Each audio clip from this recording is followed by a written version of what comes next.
사무엘하 8장 1절부터 6절까지의 말씀을 우리 다 같이 한 목소리로 읽겠습니다. 사무엘하 8장 1절에서 6절까지 말씀만 읽겠습니다. 함께 읽겠습니다. 그 후에 다윗이 블레셋 사람들을 쳐서 항복을 받고 블레셋 사람들의 손에서 메덱 암마를 빼앗으니라.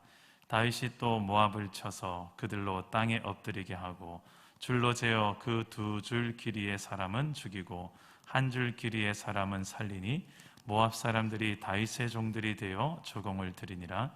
르홉의 아들 소바왕 하닷 에셀이 자기 권세를 회복하려고 유브라데 강으로 갈 때에 다윗이 그를 쳐서 그에게서 마병 1,700명과 보병 2만 명을 사로잡고 병거 100대의 말만 남기고 다윗이 그 외의 병거의 말은 다 발에 힘줄을 끊었더니 다메섹의 아람 사람들이 소바왕 하닷 에셀을 도우러 온지라. 다윗이 아람 사람 2만 2천 명을 죽이고 다윗이 다메섹 아람의 수비대를 두매 아람 사람이 다윗의 종이 되어 조공을 바치니라. 다윗이 어디로 가든지 여호와께서 이기게 하시니라. 아멘. 할렐루야. 오늘도 이 비오는 주일이 하나님께서 촉촉한 여러분 마음속의 위로와 또 회복의 은혜를 주시기를 간절히 소망합니다. 어제는 스승의 날이었습니다. 제가 20대 시절 때부터 저에게 참 도전을 주고 힘이 되어줬던 선배들 전화를 드리고 또 섬겼던 교회 담임 목사님들께도 전화를 드리고 스승의 날이라서 전화드렸습니다. 얼마나 좋아하시든지 선물 안 드려도 전화 한 통인데 이렇게 좋아하셔요. 근데 이 스승의 날에 제가 생각나는 스승들이 많이 있더라고요. 그런데 그날에 어제 저에게도 전화가 온 사람들이 있었습니다. 그리고 뭐 선물도 주시는 분도 계시고 했는데 가만히 보니 이미 저도 스승이라는 소리를 듣는 자리에 있더라고요, 제가.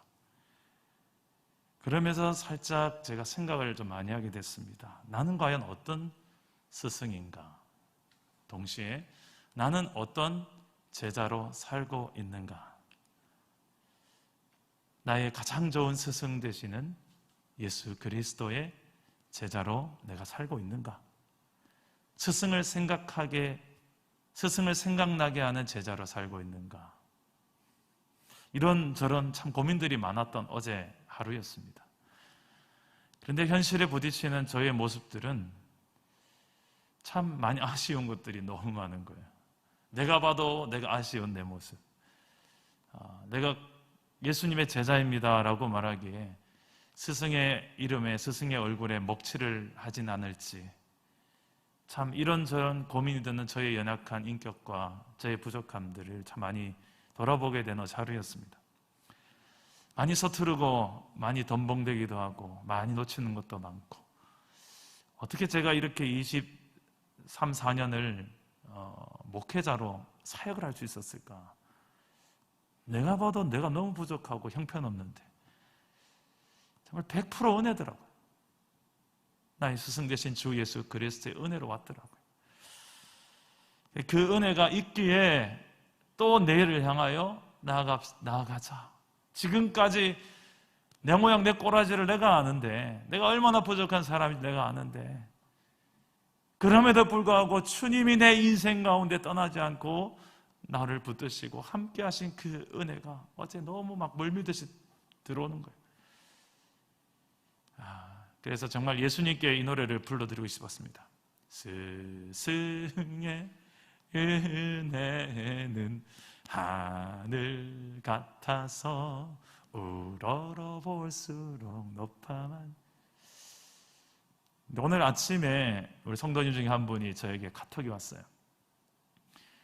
이분의 카톡 내용은 밤에 꿈을 꿨는데 꿈에 목사님이 제 꿈에 찾아오셨대. 어떤 모습이냐?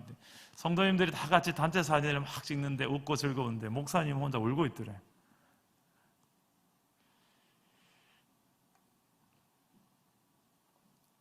제가 목양실에서 한동안 그 문자를 붙들고 소리를 내지 못하고 울었습니다. 너무 울었는데 마치 이런 내 마음을 하나님이 아시고 위로하신다라는 생각이 들어서 한참 울었습니다. 성도님 문자 한 톡 이렇게 나를 울릴 수 있구나. 근데 그 성도님은 누구냐면 이름은 밝힐 수 없지만 누구보다도 지금 많은 위로와 격려가 필요한 가장 힘든 분이세요. 제가 어떤 말로 위로하기 힘든 그런 힘든 분이세요. 근데 그분이 오히려 저를 위로하는 거예요.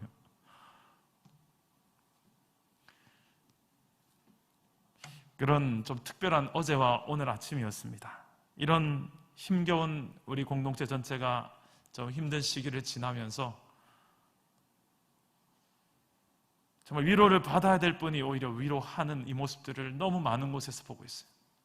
제가 그것을 보면서 하나님, 목회자인 제가 이렇게 더 많은 위로를 하고 싶어도 어찌할 수 없는 영역들을 이렇게 성도님들 사이에서 위로가 오고 있군요. 이걸 보면서 얼마나 감사하고 또 감사한지. 이게 하나님 나라를 누리고 세상 가운데 증거하는 삶이 아닐까요? 고난이 없어서, 고난이 없는 것 자체가 하나님 나라입니다라고 말하기보다는 우리가 육신을 가지고 이 땅에 사는 날 동안에 고난을 당할 수 있지만, 그러나 그 고난 때문에 우리가 무너지는 하나님 나라가 아니라 오히려 더 선명하게 드러나는 하나님의 나라, 하나님 나라 백성의 증거가 고난을 통해서도 이렇게 확실하게 드러나는 것이 아닐까. 오늘 그래서 또 한번 하나님의 나라를 선포하는 말씀을 나눕니다. 하나님 나라를 누리고 증거하라. 오늘 7번째 사무엘하 말씀입니다. 어떻게 하면 우리의 인생이 하나님의 나라를 누리며 증거할 수 있을까요? 우리는 이 질문을 계속해서 하고 있습니다. 장차 죽고 나서 경험하게 될 하나님 나라 말고 이미 시작된, 예수 믿는 그 순간부터 이미 내 삶에 시작된 내가 사는 현실 속에, 코로나 시대의 염려와 두려움, 고통 속에서도, 이런 현실 속에서도 과연 우리는 하나님 나라 백성의 정체성을 가지고 흔들리지 않으면서 나는 하나님 나라 백성이다, 이미 영원을 살기 시작한 백성이다, 눈에 보이지 않는 세계를 이미 살기 시작한 사람이다, 세상 나라의 가치로 살지 않고 하나님의 나라의 가치로 이 땅에 심으며 산 사람이다, 그렇게 하나님의 나라를 실제로 누리고 증거하며 살아낼 수 있는 방법은 도대체 무엇일까?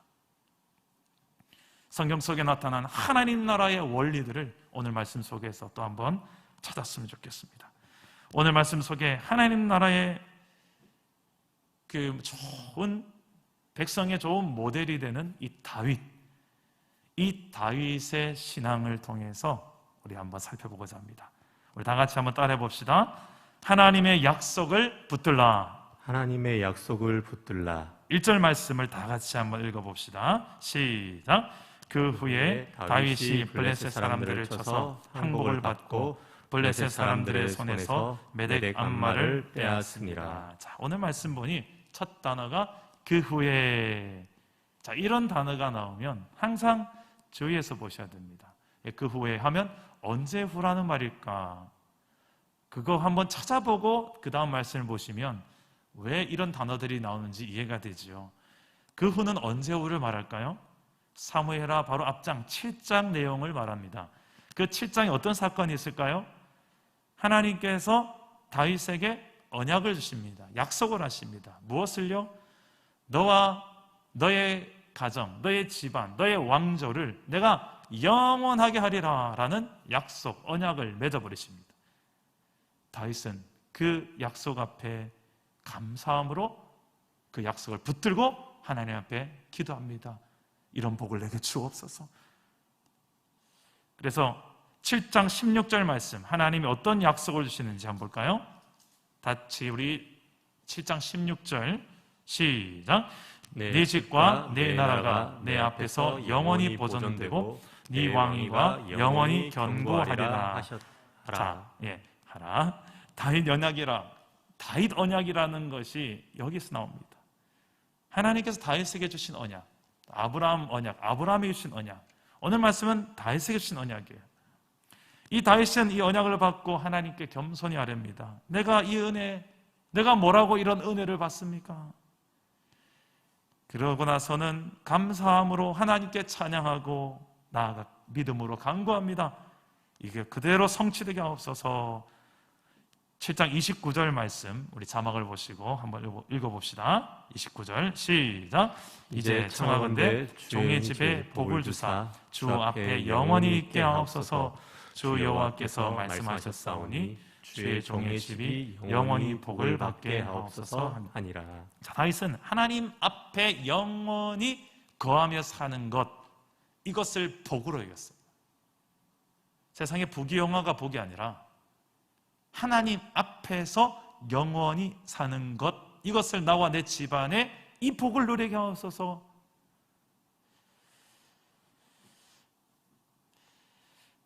이런 예배자를 하나님께서 어떻게 그냥 둘 수 있겠어요? 하나님은 하나님을 복으로 여기는 예배자를 기뻐하시는 줄 믿습니다.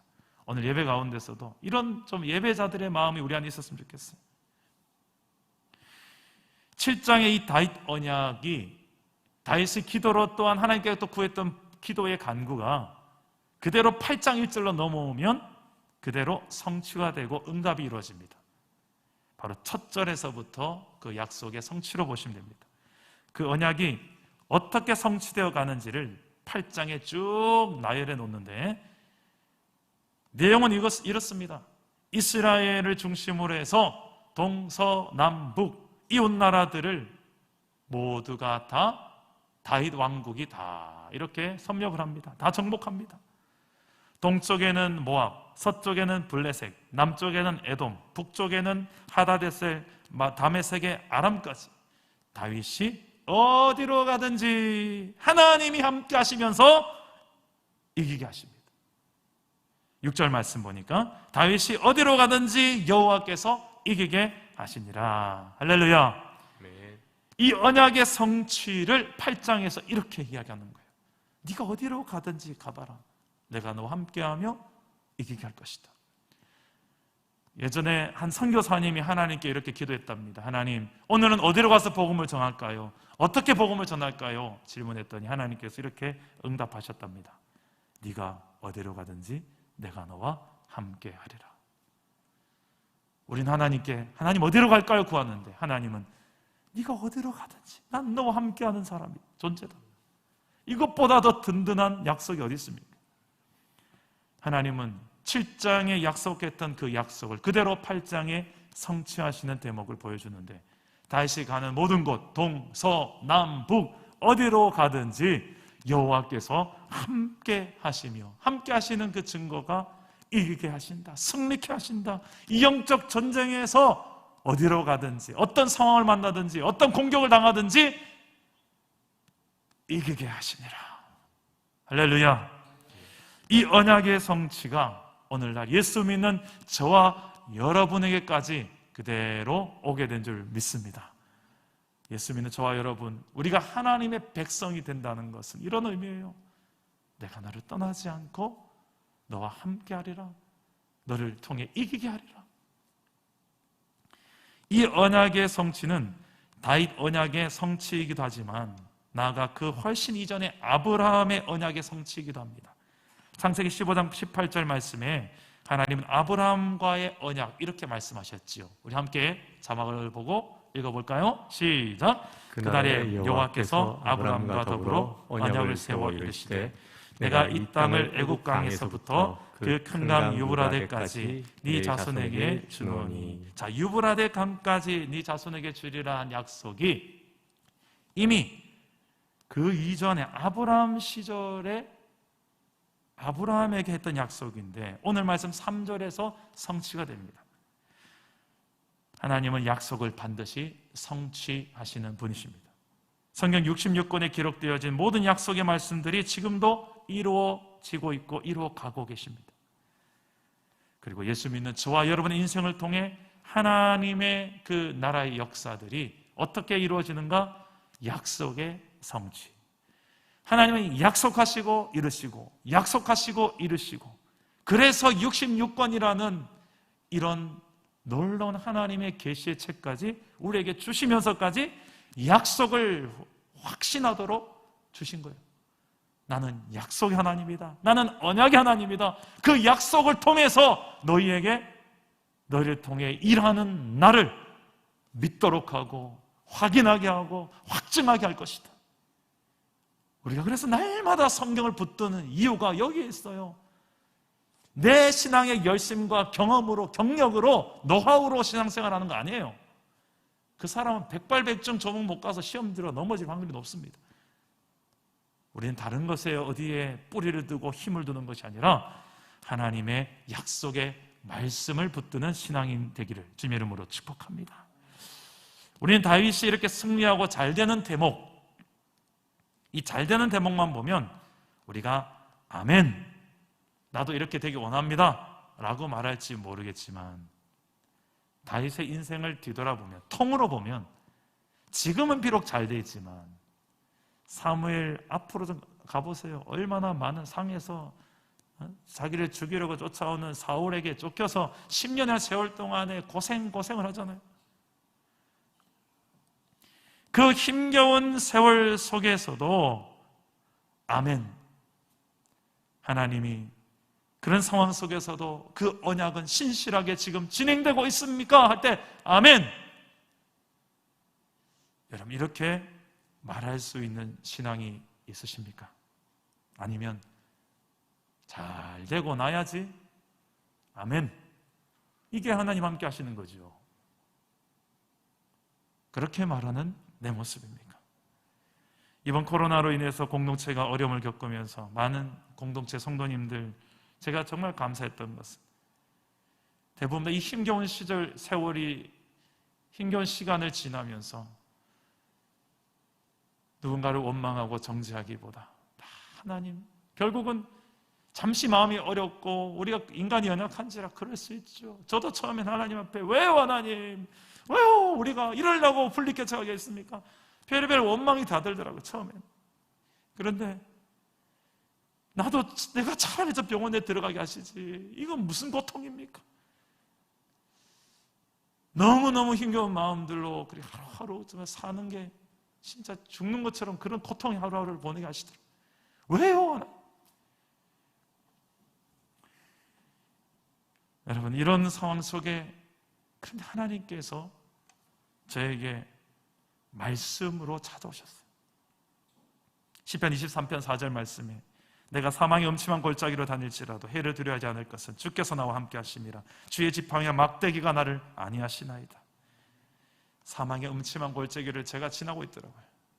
근데 주님은 어떤 분이신가를 보이시는데, 나는 사망을 이긴 자다. 나는 죄와 사망을 이긴 자다. 죄와 사망을 이긴 내가 네가 사망의 길을 걸을 때 너와 함께 하겠다. 두려워하지 마라. 얼마나 힘이 되든지.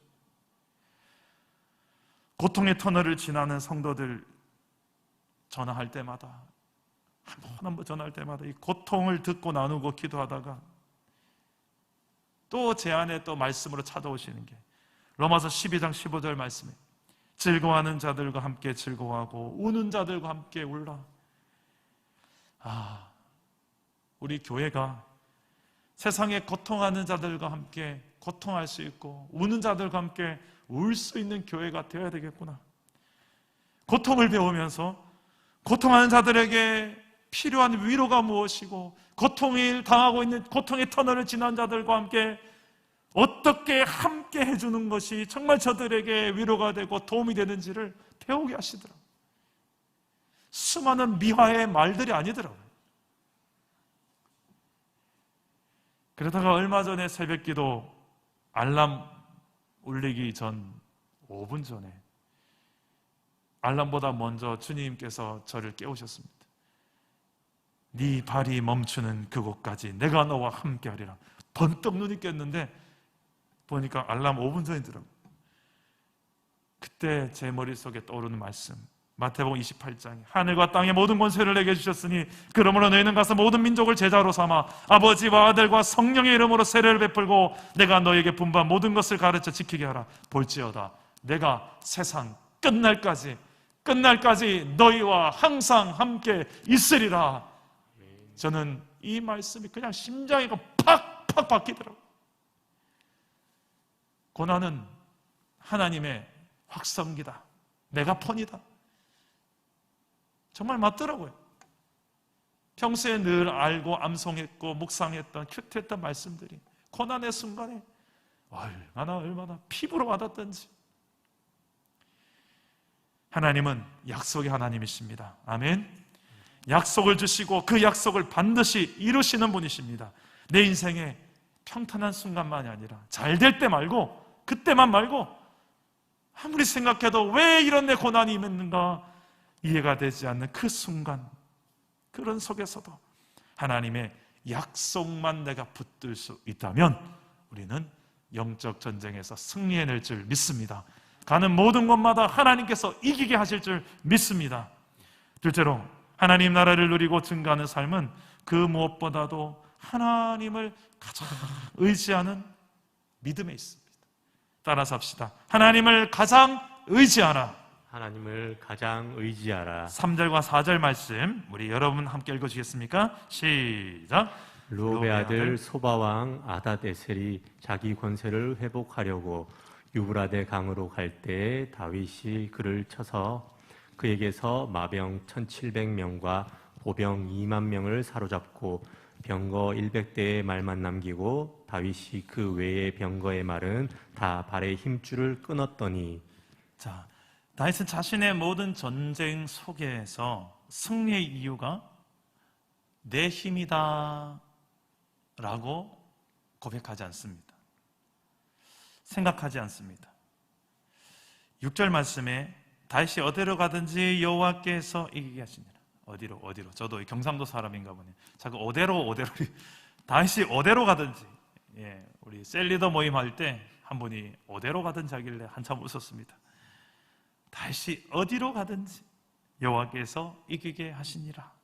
하나님께서 함께 하시며 싸우시기에 다윗이 어디로 가든지 이겼던 것을 다윗이 알았던 거예요. 그래서 다윗은 그 증표로 하나님 앞에 두 가지 행동을 합니다. 하나는 4절 말씀처럼 전쟁에서 승리한 후 마병 1700명 그리고 보병 2만 명을 생포하는데 그 중에 말들이 엄청 많았겠죠. 그 말들 중에 다 다리의 힘줄을 끊어버립니다. 다리의 힘줄이 끊긴 말들은 더 이상 달리기 힘들겠죠. 전투용 말로 쓸 수 없습니다. 군마로 쓸 수 없습니다. 단 100마리만 남겨놓고. 이것은 예전에 모세를 통해서 하나님께서 말씀하셨던 그 말씀에 대한 다윗의 순종이었습니다. 신명기 17장 16절 말씀에 보면 왕을 세우려면, 이스라엘에 장차 왕을 세우려면 그는 병마를 많이 두지 말 것이요. 왜 말을 많이 두지 말라고 하셨을까요? 그렇죠. 병마가 많으면 많을수록 우리가 참 연약한 게 그 병마의 든든함이 하나님의 든든함보다 더 커질 수 있기 때문입니다. 하나님보다 더 의지할 만한 것들이 될 수 있기 때문입니다. 다윗이 남긴 100마리는 하나님보다 더 병마를 의지하지 않을 수 있는 다윗의 믿음의 커트라인이라고 할 수 있겠죠. 그리고 다윗은 전쟁에서 얻은 이 전리품들을 하나님께 드립니다. 11절 12절 말씀 다 같이 한번 봅시다. 11절 12절 시작. 다윗 왕이 그것도 여호와께 드리되 그가 정복한 모든 나라에서 얻은 은금 곧 아람과 모압과 암몬 자손과 블레셋 사람과 아말렉에게서 얻은 것들과 소바 왕 르홉의 아들 하닷에셀에게서 노력한 것과 같이 드리니라. 아멘. 자, 하나님께 드려버려요. 전리품들을. 이 전리품이라는 것은 고대에 전쟁하면 이긴 나라가 패배한 나라에서 좋은 것들을 다 취할 수 있는 그런 자격이 주어졌죠. 일반적인 전쟁의 관례였습니다. 그런데 이 전쟁에서 다윗은 자신의 힘으로 이스라엘 백성의 강함으로 싸워 이기지 않았다는 것을 알았기 때문에, 이 전쟁은 하나님이 싸우셔서 이겼다는 걸 알았기 때문에 이 전리품을 하나님께 드려버립니다. 하나님이 싸우셨으니까 하나님 거죠. 하나님께 다 드립니다. 다윗은 이와 같이 하나님이 나와 함께 하셨기 때문에 이긴 전쟁이란 사실을 잘 알았어요. 하나님의 은혜죠. 하나님의 힘이죠. 우리가 신앙생활을 하면서 이 고백이 우리의 입술과 우리의 중심에 가득할 수 있기를 축복합니다. 따라서 해봅시다. 하나님이 하셨지요. 하나님이 하셨죠. 하나님의 은혜이지요. 하나님의 은혜. 그렇죠. 하나님이 하셨고 하나님의 은혜죠. 내가 어디 거기에 명함 내밉니까? 착각이죠. 내가 탁월하게, 내가 이거 잘하니까, 내가 이거 열심히 하니까, 내가 이 분야의 전문가니까. 잘 보세요. 우리가 거기에서 대부분 다 마음에 시험 들고 섭섭해지고, 신앙생활 하면서 많이 시험 드는 경우가 여기에 있어요. 연말이 되면 사단의 나라에도 상을 준다고 합니다. 가장 공로가 큰 마귀 나와 하면 항상 랭킹 1, 2, 3위 안에 드는 마귀가 있어요. 그 마귀의 이름은 섭섭마귀. 드러나 보셨습니까? 섭섭마귀. 만나보셨습니까? 섭섭마귀. 저는 무진장 많이 만났어요. 무진장. 사역하다가 무진장 많이 만나서 아이고야 또 섭섭마귀네, 아이고야 여기도 섭섭마귀네, 아이고야 1년에 수십 번 수백 번 경험하는 것 같아요. 온 성도들이 지금까지 제가 사역했던 많은 교회에서 어김없이 섭섭마귀는 매년마다 공로상 1등, 제가 봐도 1등 줄 것 같아요. 그만큼 섭섭마귀가 판을 쳐요. 성도들이 너무나도 무방비 상태로 그냥 팍팍팍 넘어집니다. 왜 그럴까요? 왜 이런 일들이 일어날까요? 착각해서 그래요. 내가 봉사하고, 내가 사역하고, 내가 헌신하고, 헌금하고, 이 모든 것들이 뿌리가 내가 이 정도 되니까, 내가 이 정도 가졌으니까, 내 공로, 내 의, 모든 것이 그 뿌리가 나의 어떠함에 뿌리를 두고 신앙생활을 하는 경우에 사단은 섭섭마귀에 참 좋은 먹잇감이 되고 타겟이 되죠. 열심히 했는데 결과가 내 공로, 내 의로움이 드러나지 않을 때, 그때 섭섭마귀는 이렇게 찾아와서 이야기합니다. 야, 너 서운하지?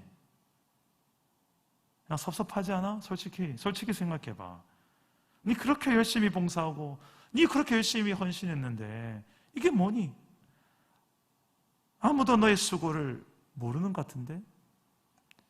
그러면서 서운함과 섭섭함이 멀밀듯이 내 마음속에 이제 자리 잡기 시작하는데, 그렇게 마음에 처음에 조그만 물꼬를 통해서 들어온 이 섭섭함이 시작되면 처음에는 이제 표현 잘 안 합니다. 내 속으로 그냥 담아만 둡니다.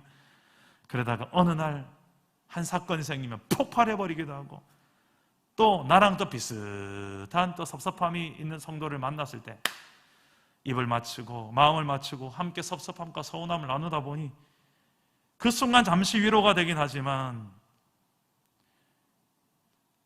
사람은 참 희한해요. 말한 대로 책임지려는 성향이 있어요. 그래서 섭섭한 사람들끼리 입을 맞추고 마음을 맞췄다는 그 말이, 이제 그 말이 나를 그 길로 이끌어가요. 나는 계속 섭섭해야 돼. 나는 계속 상처받아야 돼. 계속 희한해요. 그 사람의 인생 전체가 빼딱해요. 계속. 왜 저분의 인생에는 계속 빼딱한 삶의 역사가 연속될까? 훨씬 감사할 게 많고, 훨씬 찬양할 게 많고, 훨씬 이해하고 사랑할 게 많아 보이는데 왜 저분의 눈에 이거밖에 안 보일까? 근데 늘 그 주변에 또 그런 사람들만 모여요. 그렇게 모여서 같이 입을 맞추고 털고, 잠시 그 순간은 시원하죠. 아이고 시원하다. 아이고 집사님 만나서 내 이런 이야기 하지. 아이고 시원. 그 순간은 시원할지 모르겠지만 여러분들의 인생의 방향의 키가, 배를 조종하는 그 키가 여러분의 인생을 계속 끊임없이 그 섭섭함으로, 아쉬움으로, 상처로, 왜 그 내 인생의 배를 자꾸 그쪽으로 가게 하십니까? 그 결국이 뭐 선한 게 나올 게 있겠습니까? 우리의 이 봉사와 사역의 현장에 있어서 일어나는 이 섭섭함과 아쉬움들, 성경은 뭐라고 말할까요? 베드로전서 4장 11절 말씀, 우리 다 같이 한번 자막을 보고 읽어봅시다. 시작. 만일 누가 말하려면 하나님의 말씀을 하는 것 같이 하고, 누가 봉사하려면 하나님이 공급하시는 힘으로 하는 것 같이 하라. 이는 범사의 예수 그리스도로 말미암아 하나님이 영광을 받으시게 하려 함이니, 그에게 영광과 권능이 세세에 무궁하도록 있느니라. 아멘. 자, 다윗처럼 하나님의 힘으로 살고 하나님의 능력으로 승리하는 저와 여러분 인생 되기를 축복합니다. 내 힘이 아닙니다. 착각하지 마세요. 내 공로 절대 아닙니다. 착각하지 마세요. 여러분 재능의 탁월함, 경험, 노하우 이거 아니라니까요. 착각하지 맙시다. 은혜를 은혜로 모르는 배은 망덕한 인생 되지 않기를 바랍니다. 셋째로, 하나님의 나라를 누리고 증가하는 삶은 그 무엇보다도 하나님을 가장 의지하는 믿음의 삶이 있습니다. 따라서 합시다. 하나님의 공의를 행하라. 하나님의 공의를 행하라.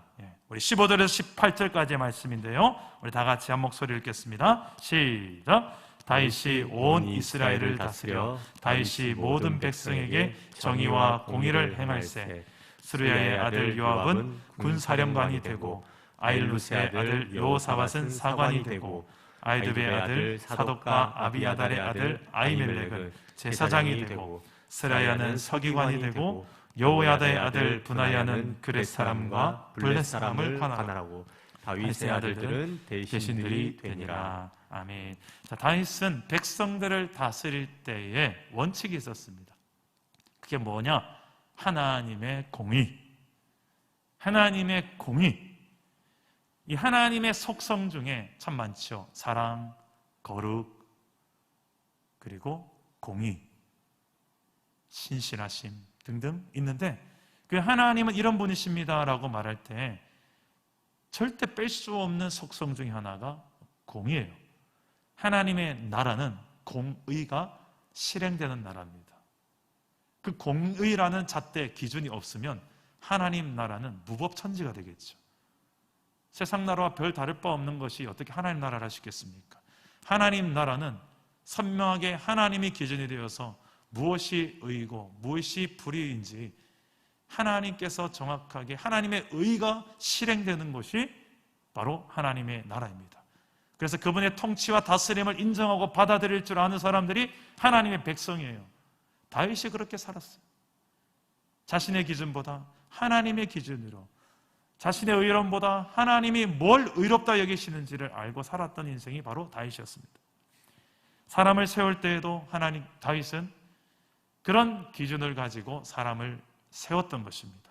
하나님 앞에 정의와 공의를 행하는데, 전 이스라엘을 이런 하나님의 공의가 제대로 실행되기 위해서, 불법이 성행하지 않도록 하기 위해서, 원칙을 세우기 위해서 다윗 혼자만 어떻게 할 수 없기 때문에 시스템을 만듭니다. 조직을 세웁니다.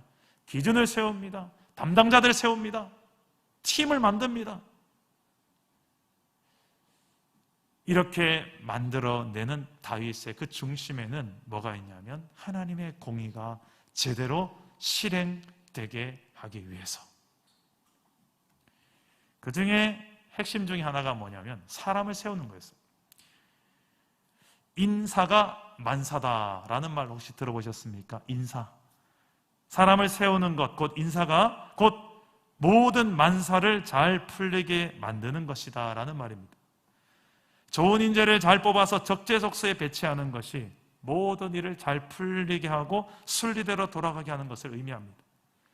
인간의 사사로운 친분과 감정에 의해서 인사를 하게 되면 훗날에 후회하게 되는 경우가 참 많습니다. 공과 사를 잘 구분해야 하는데 이 사적인 감정, 동정심, 친분 이런 것들로 인해서 만사가 뒤틀리게 되고 잡음이 생기는 경우가 우리 인생을 살다 보면 종종 있죠. 교회는 사람을 세울 때 무엇을 보고 세워야 될까요? 하나님의 공의의 기준을 가지고 하나님의 기준으로 세우고 하나님의 기준으로 다스려야 됩니다.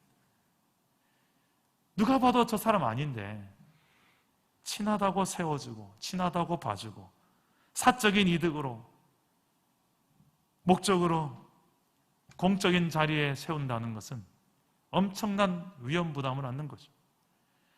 교회는 사람을 세울 때에 하나님의 기준이라는 이 원칙이 참 중요합니다. 하나님이 어떤 사람들을 보고 어떻게 세우실까요? 여러 가지 기준이 있겠죠. 저도 이렇게 사람을 함께 동력해 보니까 참 많은 고민들을 하게 돼요. 근데 가장 중요한 첫 번째가 뭘까를 고민해 보니 믿음이란 단어가 떠오르더라고요. 너무나도 당연한 이야기일지 모르겠지만 예수 믿습니까? 이 질문부터 시작해야 되겠더라고요. 정말 예수 믿는 분 맞나? 성경적인 그 믿음을 가지고 있는 사람 맞는가? 여기부터 출발해야겠더라고요. 이게 흔들리니까 다 흔들려요. 아까 말했던 그 섭섭마귀, 착각, 자기의, 자기 공모, 이것도 다 믿음하고 연관되어 있는데 건강한 믿음이 세워지는 것이 너무 중요해요. 이상한 그 믿음이 생각보다 많아요. 그래서 우린 계속 끊임없이 믿음을 생각해 봐야 될 것 같아요. 오늘 말씀해 보니 다윗이 세웠던 사람들 중에 좀 특징이 있는 사람이 있는데 18절에 보면 그렛 사람과 블렛 사람이라는 사람이 나옵니다. 이 그렛 사람, 블렛 사람 누굴까요? 이분들은 블레셋 출신의 사람들입니다. 이방 사람들입니다. 이스라엘 백성들이 아니에요. 근데 이들에게 어떤 역할을 맡겼냐면 다윗 왕의 옆에 최측근에서 호위 담당 정예 부대로 임명을 세웁니다. 이들은 훗날에 다윗이 그의 사랑한 아들 압살롬의 반역, 반란을 겪을 때에 대부분의 모든 군사들이 부대가 압살롬의 편에 섰는데 근데 이 그렛 사람과 블렛 사람 부대만큼은 끝까지 다윗 곁에서 함께합니다. 한마디로 말해서 이들의 특징은 충성하는 믿음의 사람들이었습니다. 비록 이방의 출신이었지만 그들의 출신보다 그들 속에 있는 이 믿음과 충성, 이 충성이 뭘까요? 저 충성에 대해서 참 많이 고민하게 됩니다. 라이프 성경 사전에 보니까 충성이란 참 마음에서 우러나오는 정성, 특히 성경에서는 하나님에 대한 신실함, 정직함 이런 것을 충성과 연관시킬 때가 많다. 달란트 비유에서도 종에게 칭찬할 때 쓰는 표현이 충성이죠. 착하고 충성된 종. 하나님께서 하나님의 종 모세를 가리켜 이렇게 이야기합니다. 내 온 집에 충성하는 자라고 말씀하셨습니다. 충성은 하나님의 일을 맡은 자의 기본적 도리라고 할 수 있습니다. 아주 사소한 일에서조차 충성을 다하는 것이 맞겠지요. 이런 충성한 자의 결국은 무엇일까요? 주인의 즐거움에 참여할 뿐만 아니라 칭찬과 생명의 면류관을 받게 됩니다.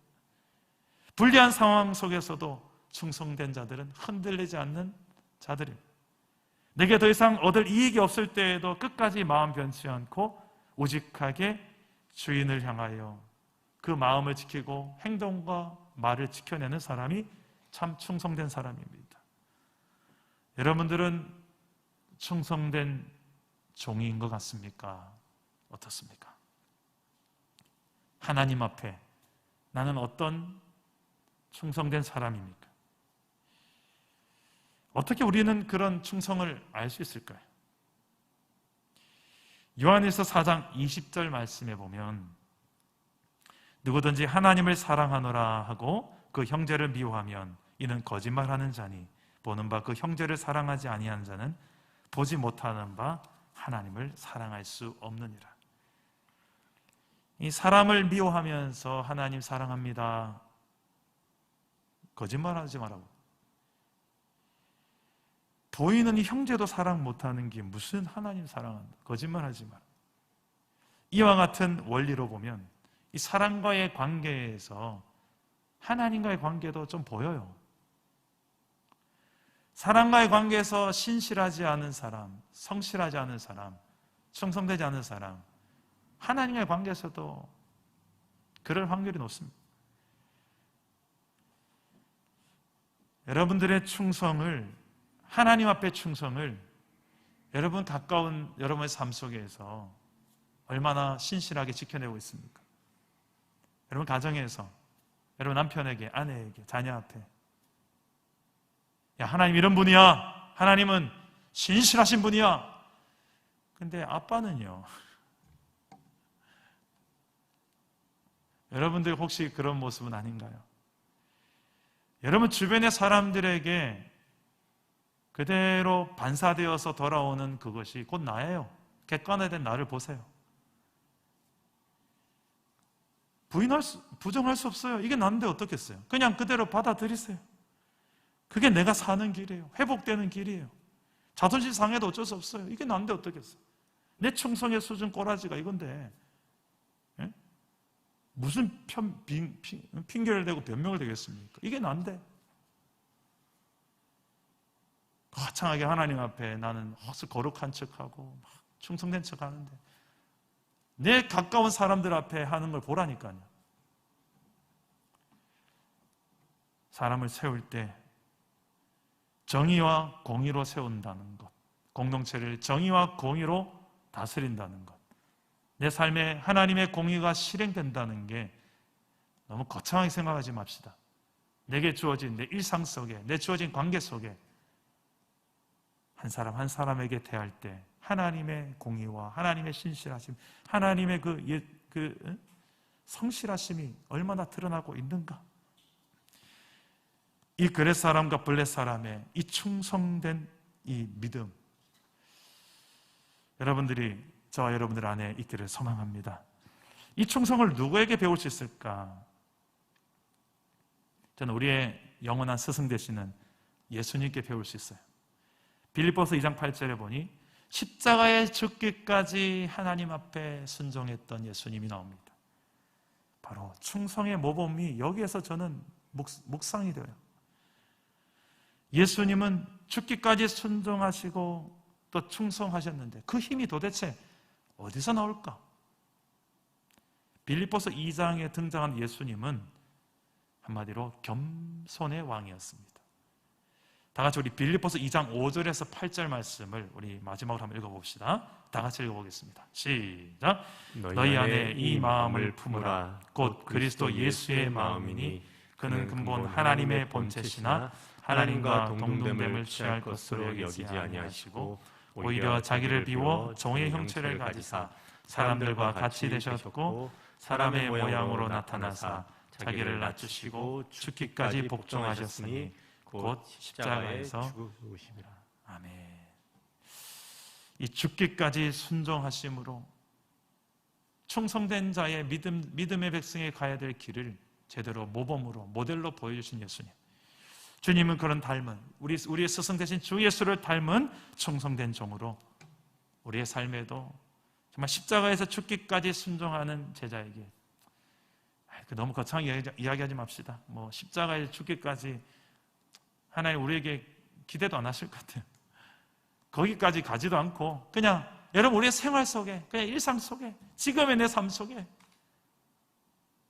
정말 조금이라도 주님을 좀 흉내내 봅시다. 하나님의 공의가 내 삶을 통해서 제대로 실행되기에 혹시라도 부끄러운 내 모습이 있다면 특히 이 충성이라는 잣대로, 성실과 충성이라는 잣대로 나를 돌아볼 때 우리 안에서 좀 돌아볼 수 있는 눈들이 좀 열릴 수 있기를 간절히 소망합니다. 말씀을 맺겠습니다. 어떻게 하면 우리의 인생 모든 순간 힘들 때도 하나님 나라를 누리고 증거할 수 있을까? 우리 세 가지를 나눴는데 다 같이 선포해 봅시다. 따라서 해봅시다. 하나님의 약속을 붙들라. 하나님의 약속을 붙들라. 하나님을 가장 의지하라. 하나님을 가장 의지하라. 하나님의 공의를 행하라. 하나님의 공의를 행하라. 하나님을 가장 의지하는 믿음으로 신실하신 하나님 약속을 붙들고 흔들림 없는 충성된 종의 길을 걷고, 그래서 나도 하나님 나라를 누리지만 내 주변에 아직 모르는, 하나님 모르는 세상 나라 사람들 앞에 하나님 나라 백성의 삶을 보이고 증거해내는 저와 여러분의 삶 되기를 주 예수 이름으로 축원합니다. 자, 마지막으로 우리 셀 리더 모임 때 우리가 은혜를 나눈 게 있어요. 여러분들과 잠깐 나누려고 합니다. 이 고난의 시기를 지나면서 하나님의 뜻이 어디에 있을까? 이런 질문들을 우리 셀 리더들과 좀 나눴었어요. 다윗이 어디로 가든지 여호와께서 이기게 하시니라. 왜 하나님은 그냥 대적을 안 만들면 좋을 텐데 왜 대적을 만들어서 그 영적 전쟁을 또 싸우게 하셔서 이기게 하실까? 그냥 싸움 자체를 안 주시면 좋을 텐데 우리 인생 가운데 왜 이런 고난 없이는 안 될까? 그런 관점에서 이번 우리 교회가 겪는 고난의 이유는 무엇일까? 이런 고난에 대한 하나님의 뜻, 고난에 혹시라도 유익이 있다면 내 인생 가운데 어떤 유익이 있단 말인가? 왜 이런 고난을 내게 주시는가? 우리에게 주시는가? 이런 질문들을 나누었을 때 우리 셀 리더들이 이런 은혜들을 나누었습니다. 어떤 분이 이렇게 이야기하셨습니다. 사소하게 생각했던 것들, 당연하게 여겼던 것들의 소중함을 일깨워 주는 것 같다. 지금까지 공동체가 달려오며 성장했다면 잠시 멈추어서 소중한 것들을 돌아보게 하시는 것 같다. 이 과정 속에서 서로의 연약함들도 드러나지만 회복을 주시는 주님을 경험하게 하신다. 또 다른 분 이렇게 이야기하십니다. 현실에 타협하고 세상적으로 치우치지 않는 교회, 보여주기식의 신앙 아니라 하나님 앞에서 참된 성도의 길을 걷게 하시는 것 같다. 어떤 분도 이렇게 이야기하십니다. 소경의 상황을 알고 확진자가 확진자의 상황을 알게 하신다. 수고하는 의료진의 상황까지도 알게 하시고 공감하게 하신다. 힘든 시대 속에서 우는 자들과 함께 울 수 있는 교회로 세워가시는 과정인 것 같다. 또 다른 분이 이렇게 얘기하십니다. 우리를 더욱 성숙하게 하시는 과정인 것 같다. 내 백성을 위로하라 하시는 하나님의 마음을 품게 된다. 확진자들과 목회자와 힘든 자들의 아픔을 보게 하시고 그들을 향한 중보의 마음을 부어주신다. 고난 속에서 공동체가 간절한 기도의 삼겹줄이 되게 하시는 하나님, 기도 가운데 더욱 하나 되게 하십니다. 믿음의 백성들이 당하는 고난은 걸림돌이 아니라 디딤돌인 것 같다. 믿음의 백성들이 당하는 고난은 걸림돌이 아니라 디딤돌인 것 같다. 현재의 고난은 예방접종이다. 누군지 알겠죠? 네. 직업병이 나온 것 같아요, 이분. 현재의 고난은 예방접종이다. 장래의 어떤 고난 앞에서도 넘어지지 않을 수 있게 하는 백신이다. 장래의 어떤 고난 앞에서도 넘어지지 않을 수 있게 하는 백신이다. 기본의 중요성을 돌아보게 된다. 공동체 방역에 개인적으로 내가 소홀히 했던 것은 없는지 돌아보게 된다. 당연하게 여겼던 자유가 은혜의 힘을 깨닫는다. 비록 몇 주간 예배당을 폐쇄하지만 예수 믿는 내가 성전임을 알기에 삶 속에서 성전으로 살아야 하는 거룩한 부담을 느낀다. 복음의 빚진 자로서 힘든 시간들 속에서도 믿음으로 승리하기를 소망한다. 5월 12일 셀리더 모임, 고난당한 것이 내게 유익이라 이로 말미암아 내가 주의 율례들을 배우게 되었나이다. 아멘. 우리 함께 찬양하고 기도합시다. 하나님, 한 번도 나를 실망시킨 적 없으시고 언제나 공평과 은혜로 나를 지키셨네. 우리 함께 믿음을 담아서 함께 찬양합시다. 하나님, 한 번도 나를, 하나님 한 번도 나를 실망시킨 적 없으시고 언제나 공평과 은혜로 나를 지키셨네. 오 신실하신 주여, 오 신실하신 주, 오 신실하신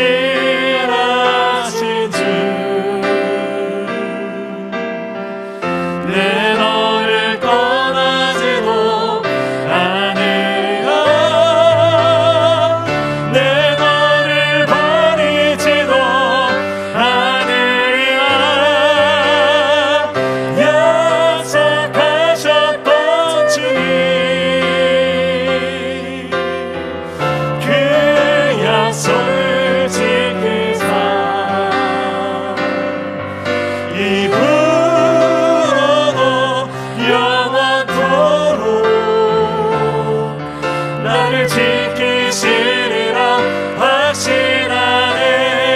지나온 모든 세월들, 지나온 모든 세월들 돌아보아도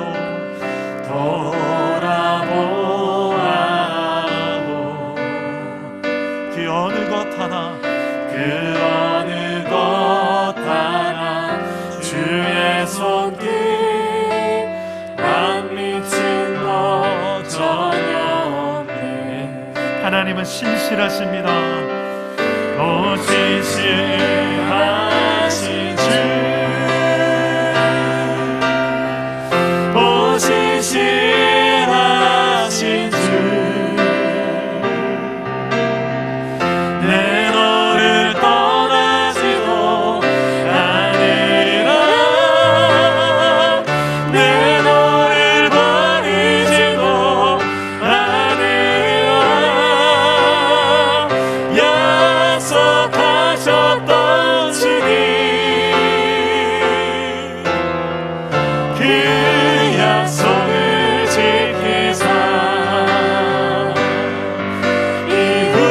이후로도 영원토록 나를 지키리라, 나를 지키시리라 확신하네. 오 신실하신 하나님, 오 신실하신 주,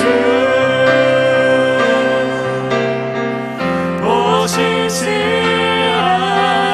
주, 내 너를 떠나지 않으리라, 내 너를 떠나지도 않으리라,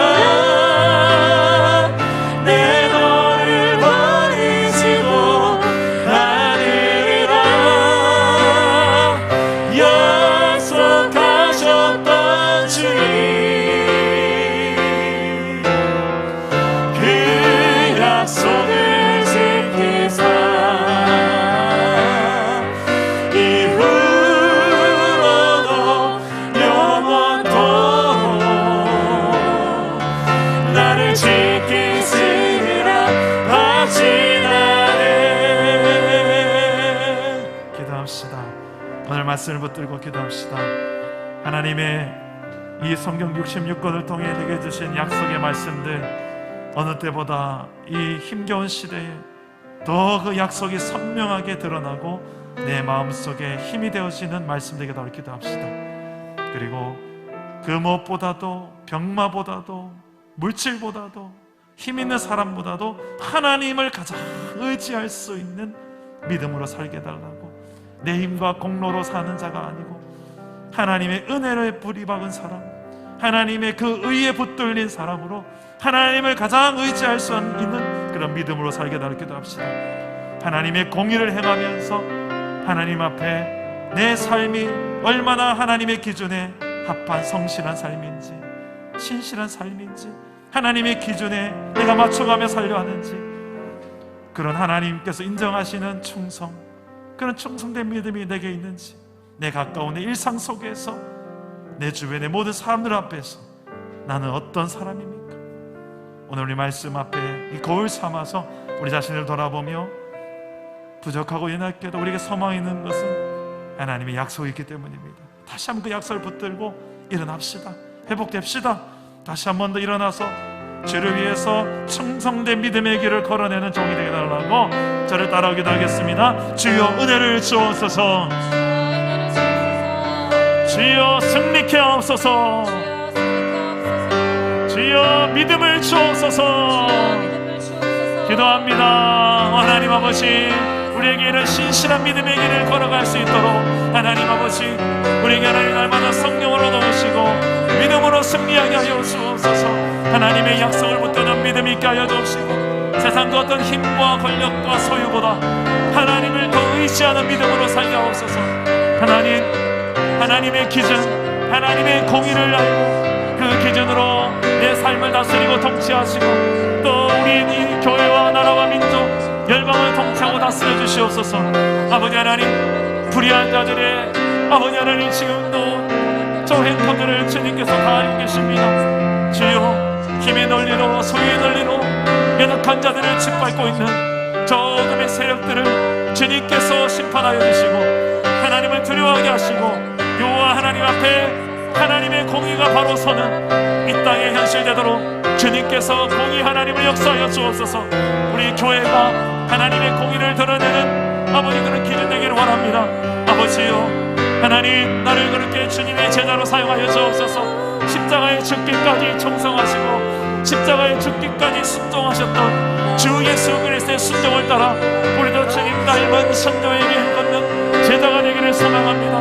나는요 하나님의 그 신실한 약속이 그대로 이행되고 있음을 믿고 앞으로도 영원히 이행될 것을 믿기에 우리의 약함이 있고 우리의 부족이 있고 우리의 하나님 무너진 것이 있다 할지라도 다시금 하나님의 그 신실한 언약에 붙들림만 여겨서 일어나는 주의동들이 되게 하여 주옵소서. 하나님이 함께 하시네 이 모든 것을 이기게 하여 주옵소서. 여호와 하나님 함께 하심으로 이겨내게 하여 주옵소서. 아버지 하나님, 우리가 어디로 가든지 우리를 떠나지 아니하시고 결국은 이기게 하시며 이미 주신 하나님의 승리가 내 삶에서 구석구석에서 느려지고 선포되어지고 증거되게 하여 주옵소서. 주여, 회복이 필요한 지체들, 육신의 질병과 마음의 아픔과 전혀 관계적인 힘겨운 모든 상황들 속에 하나님께서 위로자가 되시고 하나님이 위로해 주시옵소서. 우리 오늘 온 사람들을 주님 받여 주옵소서. 살아계신 하나님, 오늘도 하나님께서 신실한 약속의 말씀으로 우리에게 찾아오시고 만나주시니 감사합니다. 하나님, 성경 66권의 말씀이 이때를 위함이 아니겠습니까? 힘겨운 우리 이 시대를 살아가는 우리의 가슴 속에 나의 연약함과 환경의 힘겨움만 바라보는 것이 아니라 변함없이 우리와 함께 하시며 이기게 하시고 약속을 주시며 그 약속을 이루어 가신 하나님을 보게 하시는 그 하나님으로 인하여 힘을 얻게 하여 주시옵소서.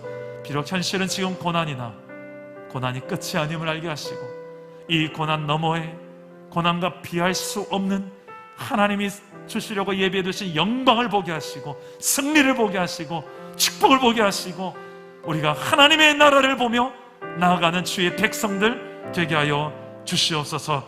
하나님만 가장 의지하게 하시고 내 의가 아닌 내 공로가 아닌 하나님의 의를 보며 하나님의 은혜에 뿌리 박은 신앙으로 내게 주어진 모든 역량에 있어서 하나님의 공의를 행하며 달려가게 하여 주옵소서. 오늘 말씀으로 우리에게 찾아오신 주님을 찬양하옵고 예수님의 이름으로 기도드립니다. 아멘.